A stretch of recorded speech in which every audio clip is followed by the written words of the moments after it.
In this first installment, we want to talk about risk-taking mission and service and how it's so important, especially as you launch a church, but then in the post-launch.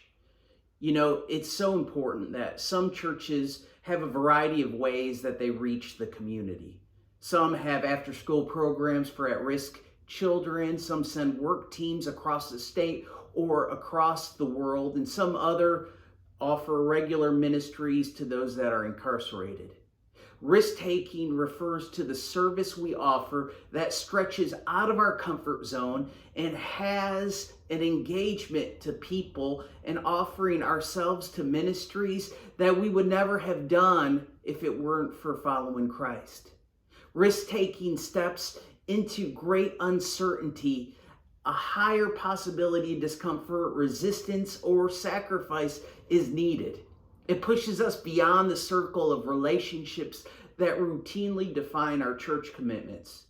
It changes the lives of people who are served as well as the lives of those who serve.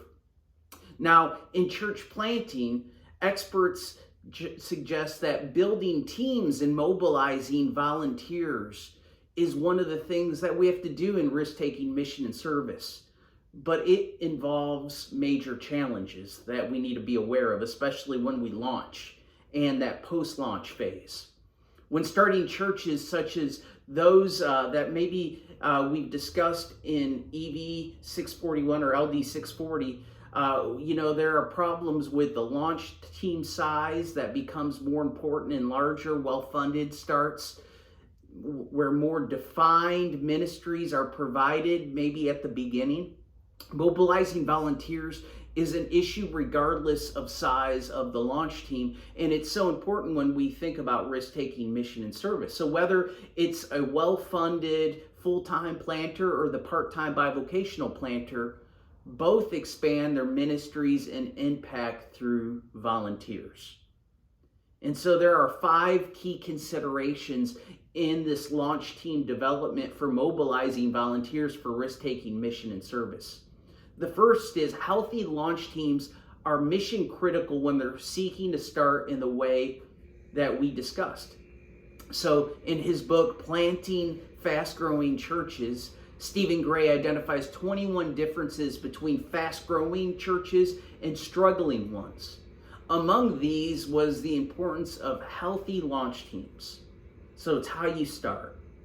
Gray found that 88% of fast-growing churches had a launch team in place before launch, compared with only 12% of struggling churches. So the way you start is going to dictate the course of that church, unless you have to do some course corrections, which you will have to as you get going, especially after you start having regular worship services. Second is church planting is a team sport. When a planter and family move into a community without team members, the risk factors increase. That which is difficult becomes even more so. For instance, what I've done in the past was a parachute drop. So I had no existing relationships, and team building and volunteer mobilization was hard and it was slow, but by the grace of God, we got going. Now, another key consideration is pre-launch task versus relationships. See, most planters are good at relationship building. However, planters report that they spend a disproportionate amount of time in the pre-launch phase focused on administrative details like facilities, marketing, equipment, legal issues. And these administrative issues compete with the time needed to build relationships and teams. So when we send teams out from our church in this risk-taking mission and service, we have to have that strong foundation. The paradox is that strong teams can help with the endless details associated with launching a church. However, unavoidable administrative details limit a planner's time availability for relationships and team building.